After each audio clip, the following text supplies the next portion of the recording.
In your headlines, police are asking residents to practice extra vigilance for the holidays.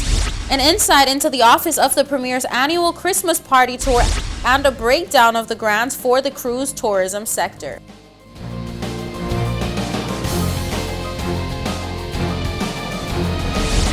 From the PTV Broadcasting Headquarters in Providenciales, your #1 source for news, I'm Erica Pinales, bringing you the latest from across the country this Wednesday, December 22nd, 2021, right to your door. Newswatch starts now. In this story, a new Flow 60-minute shopping spree record was set by the recipient for Provo earlier this morning as officials completed the 60-minute shopping spree roundup. Hear how much she was able to ring up at the register.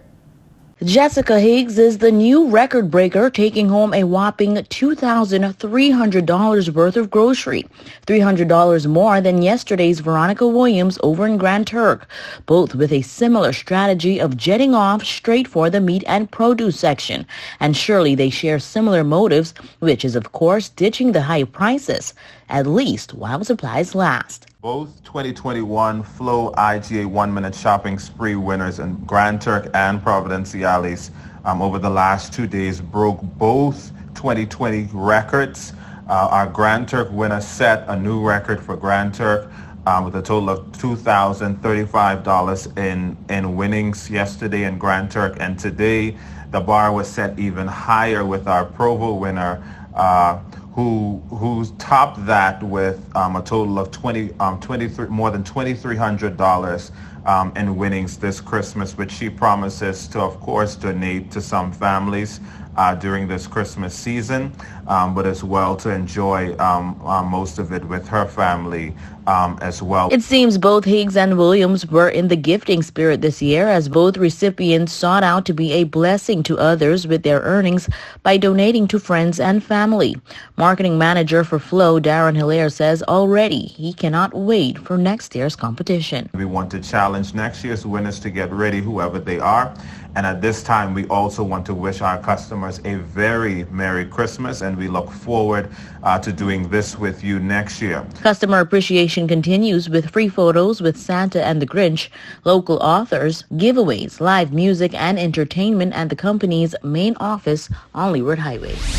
In this next story, we bring you a breakdown of the grants for the cruise tourism sector assistance program and the different vendors or categories that are expected to benefit. Take a look. The Ministry of Finance shares that to date, over $400,000, $417,500 to be exact, has been approved in stimulus grants for the Cruise Tourism Sector Assistance Program, and Newswatch has the breakdown, which has been categorized by business type, the number of businesses in that category, and the collective amount for those businesses. 3 hair braiding businesses see the approval of $10,500. 2 land-based tour operations are approved $94,000. 2 motor vehicle rental businesses are approved $14,000. 11 native art and craft businesses will receive $38,500. 1 spa and massage parlor will receive $3,500, with taxi services being the biggest business type, with 18 taxi services to receive the brunt of this approval at $180,000. 8 water sports businesses were approved $47,000. 8 water tours with less than 30 feet per boat to receive $20,000 in grants, while 8 more water tours with over 30 feet per boat will receive some $10,000 in grants. It is important to note that the figures represented here are a collective payout for each category.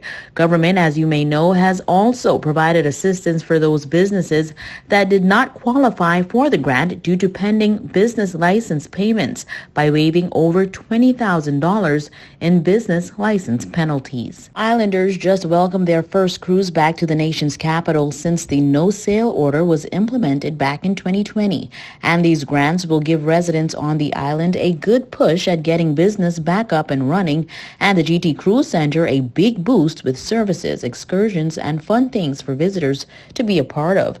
Definitely a great Christmas for those vendors. It's time for a quick break. When we return, more Newswatch.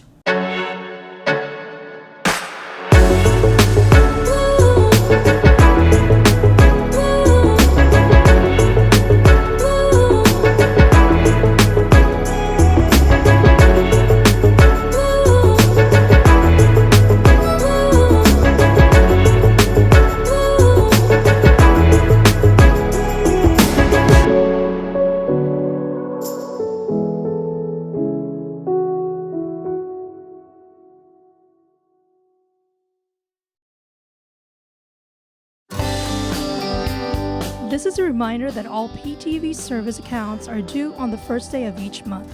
Accounts should be brought up to date by the 28th of the month to avoid disruption in service. Payments may be made on our office at Stubbs Diamond Plaza, Providenciales, Mides Plaza, North Caicos, and Airport Road in South Caicos. Payments may also be made online using Scotiabank, CIBC First Caribbean Bank, and Royal Bank of Canada. Please allow 3 business days for online payments to be processed. We thank you for your cooperation.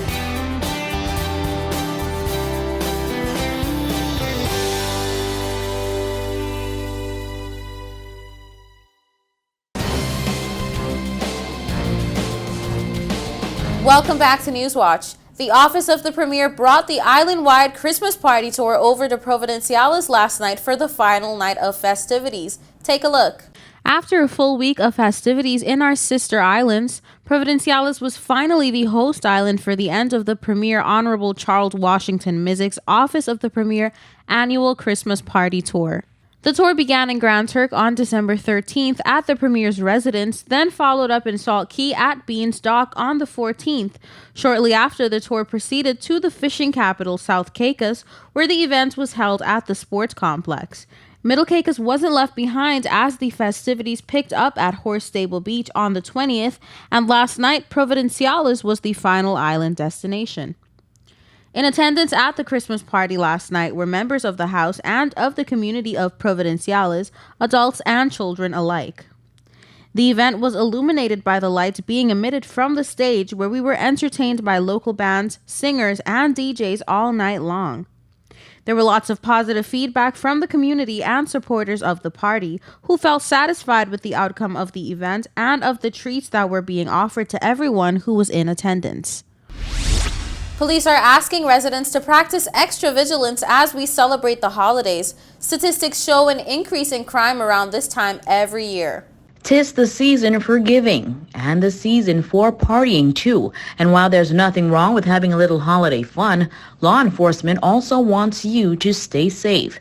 In a proactive approach at prevention, officials have released some holiday safety tips that you may want to pay attention to, with tips for partying smart. If you'll be hanging out with friends, officers encourage you to agree with the members of your group a time and a place to meet in case of a change in plans or a dead cell phone battery. Everyone was informed ahead of time. Remember to charge your cell phone. Before leaving home, ensure your property is well lit and secured. Always tell someone who is not a part of your group where you're off to and have their phone number at easy access so that you can contact them if a situation becomes uncomfortable. And think twice about sharing your location over social media. And that's that part. However, the season for giving for some also doubles as the season for stealing. It's known that crimes like break-ins and robberies spike during the holidays as persons seek out expensive items like electronics to steal, to either give as gifts, pawn, or sell to unsuspecting buyers. Here are a few tips that may help you from falling victim to such crimes. Try as often as possible when shopping to shop with a buddy. Put gift items in shopping bags before leaving the store to avoid unwanted attention. When opening gifts this holiday, do not discard the packaging for electronics like televisions and video games in the open. This gives temptation to thieves. Do not leave valuables on the seat of your vehicles. Keep your premises secured with surveillance and cut down high shrubbery to heighten awareness. Use caution anytime there is a stranger at your door. Do not buy items that are on sale from unusual sellers. These items could be stolen. Similarly, take photos or videos of all items of value in your home and list each item's make, model, and serial numbers, as well as to mark items inconspicuously. This Christmas 2021 is found to be more relaxed when compared to the nerve-wracking 2020 holiday season, which brought the burden of the effects and prevention of COVID-19. So it is fairly easy to become a bit distracted this year with so much more going on. Remember to party responsibly, shop inconspicuously, stay vigilant, and enjoy the holidays. We'll be right back when we return your weather forecast. Sister Craft Market Souvenir Shop. Come and visit us for your travel keepsakes, keychains, artwork, t-shirts, clothing, jewelry, and many more. We're located at the Lower Bight gas station in Providenciales, and you can contact us at 649-341-3070. That's 649-341-3070. Sister Craft Market and Souvenir Shop.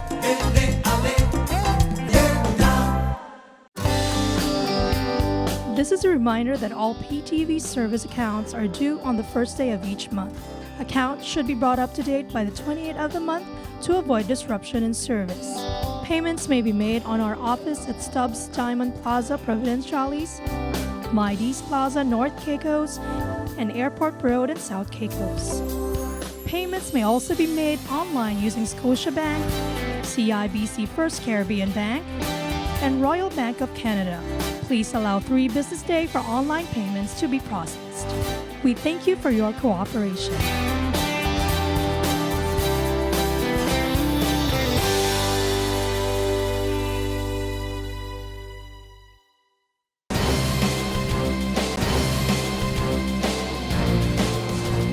Welcome back to Newswatch. Here's the latest in your weather forecast. Here's your weather forecast for December 23rd, 2021. For the nation's capital, Grand Turk, on Thursday, scattered showers, high 78, low 74, winds west-northwest at 10 to 15 miles per hour. For South Caicos on Thursday, scattered showers, high 78, low 74, winds west-northwest at 10 to 20 miles per hour. For North and Middle Caicos on Thursday, scattered showers, high 77, low 74, winds west-northwest at 10 to 15 miles per hour. For Parrot and Pine Key on Thursday, scattered showers, high 77, low 74, winds northwest at 10 to 20 miles per hour. And on Providenciales on Thursday, scattered showers, high 77, low 74, winds northwest at 10 to 20 miles per hour. Now for your sunrise and sunset. Sunrise 6:21 a.m., sunset 5:10 p.m. And for your high tides and low tides, high tide 10:04 a.m., 10:31 p.m. and low tides 3:43 a.m., 4:28 p.m. And that's it for your weather forecast. We'll be right back with more Newswatch.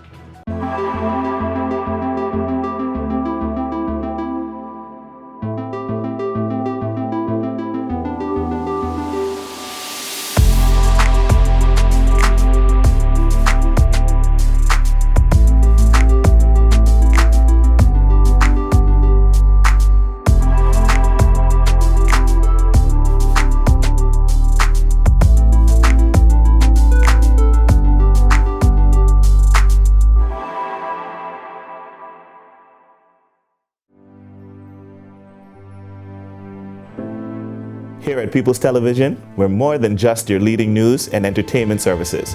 We are spreading the gospel.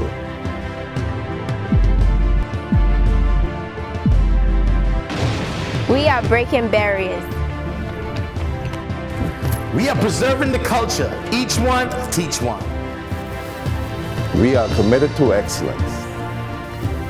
We're creating change. We are creating memories. We are the future.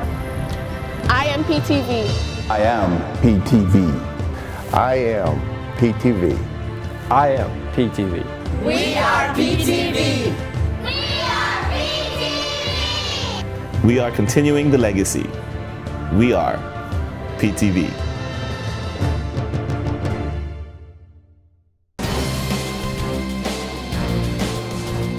So many interesting stories have emerged this week, but here's another one that made this edition of Newswatch. Norman Rogers, retired businessman, now dedicated member of our community, gets up every morning to pick up the litter that our beautiful by nature island home is being plagued with. I started this back when we had lockdown, and we started walking in the morning, and I looked down it and I didn't like what I saw. And all throughout, no matter where I went, I found litter. And I decided back then that there was something that I could do about it. I had the time, I had the inclination, and I had the means to start doing something. So I started picking up litter every morning and started off from the sands and went from the sands down to 7 stars. Then I would go from the sands off to beaches, and this is all along the roadway. And then I expanded beyond that and started cleaning up. He's dedicated his mornings to cleaning up what he calls his segments and even has scheduled days to tend to each one. And I've got 16 different segments that some get a once-a-week cleanup, some get every 2 weeks, some get every 3 weeks, some get every 4 weeks. And then we start the cycle all over again. And we've picked up a lot of trash. Jeffrey Nicholas, local business owner and community service director of the Rotaract Club, expressed that the littering problem here in Providenciales is an ongoing crisis which most people overlook. So when I first joined NORM, in 5 minutes I had a bag of garbage, right? And then when I started to pay attention more, I realized that we had a garbage problem, right? So we do weekly cleanups every Saturday. We do different locations all over the island.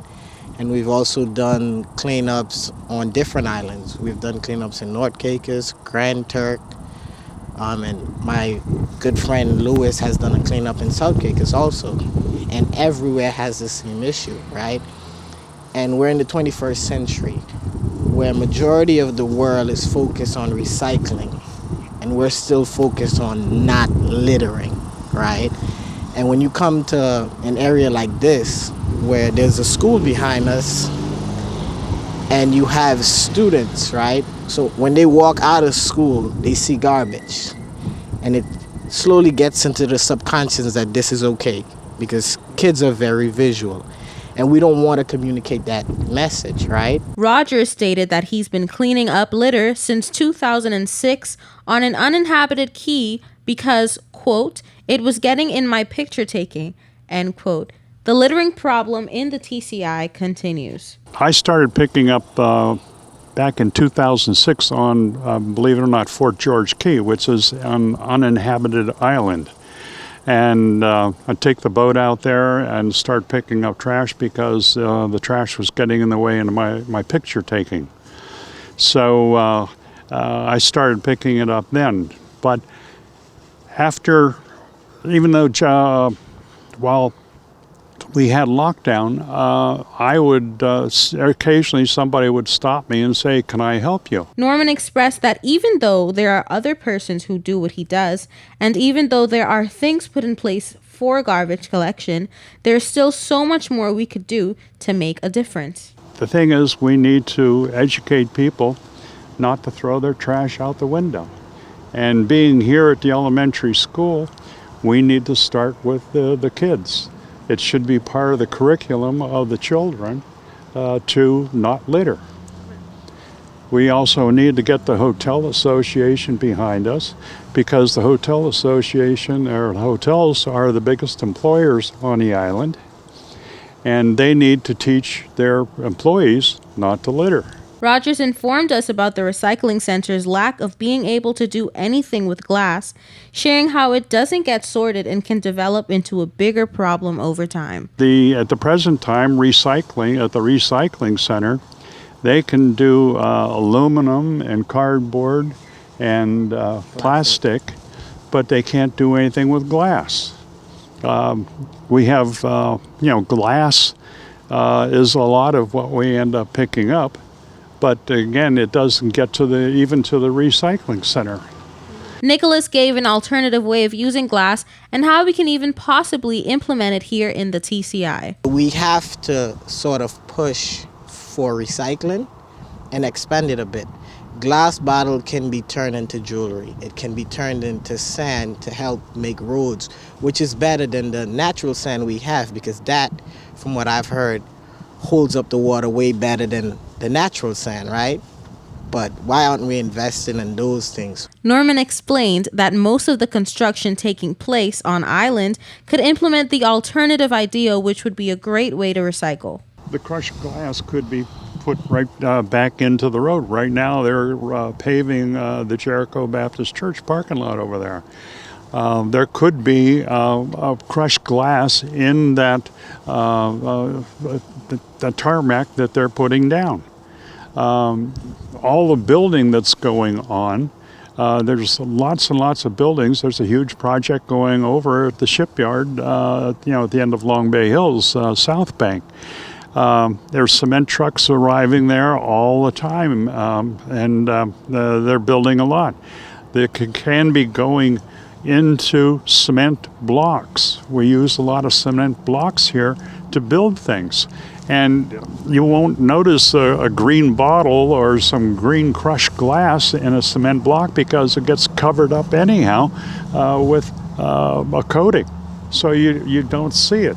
But it's a good aggregate to put in instead of crushed stone or something else. Rogers ended with saying that beer bottles, a large component of what makes up his trash collection, can be reused, thus suggesting that we can do something about it and, I quote, use it rather than just throwing it away, end quote. Like to see more people involved. On the backside, it's I've got one person can make a difference, and you get enough one person's involved, then it's a lot of people making a difference. Yes. So that's what I'd like to promote is some people feel that they can't make a difference, but you can if you get involved and have the desire to do something positive. From a recent press conference, we've gathered that members of the TCI delegation that accompanied Honorable Musgrove were Dr. Holly Hamilton, Director of Meteorology at the TCIAA, Mr. Mark Wilkinson, Radio Communications and Telecommunications Manager at DDME, and Ms. Karen Higgs, Personal Assistant at the Ministry of Immigration and Border Services. The TCI delegation met with Honorable Miles LaRoda, Minister of Disaster Preparedness, Management and Reconstruction, and Honorable Mario Boleg, Minister of Youth, Sports and Culture, acting on behalf of the Minister of Transport and Housing. This meeting focused on the development and delivery of MET services, country collaborations, resource mobilization, training opportunities, and knowledge exchange that will play a key role in disaster risk management and contribute significantly to disaster risk reduction. During this visit, sources tell us that the TCI delegation also had the opportunity to meet with Mr. Trevor Baston and Mr. Jeffrey Simmons, Director and Deputy Director, respectively, of the Department of Meteorology. The delegation toured the Bahamas Forecast Office and the Doppler Weather Radar Facility in New Providence. We're informed that a national MET office will provide critical data and services such as localized impact-based forecasting and risk information, including authoritative warnings, in such a way that the appropriate stakeholders and decision makers and the general public can take actions to protect lives, reduce economic losses and disaster risks, and ultimately increase community resilience through structural and non-structural measures, preventative, responsive, and adaptive.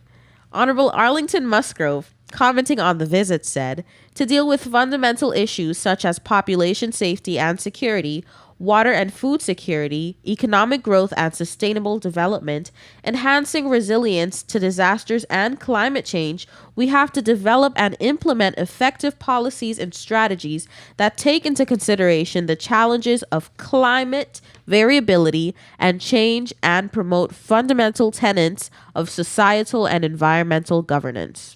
Sources say that the Bahamas Forecast Office provides the TCI DDME with daily weather updates and the TCIAA with weather information for aviation purposes.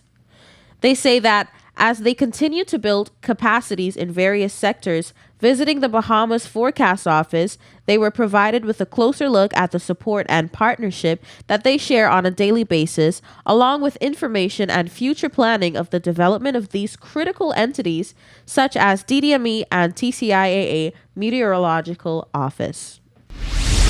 That brings us to the end of this edition of The Real News. I hate to leave you so soon, but of course, you can join us right back here every weekday at 6:30 p.m. and tap into our social media platforms at www.ptv8tci.com. I'm Erica Pinales, wishing you a happy holidays, keeping you informed, updated, and affiliated. Until next time.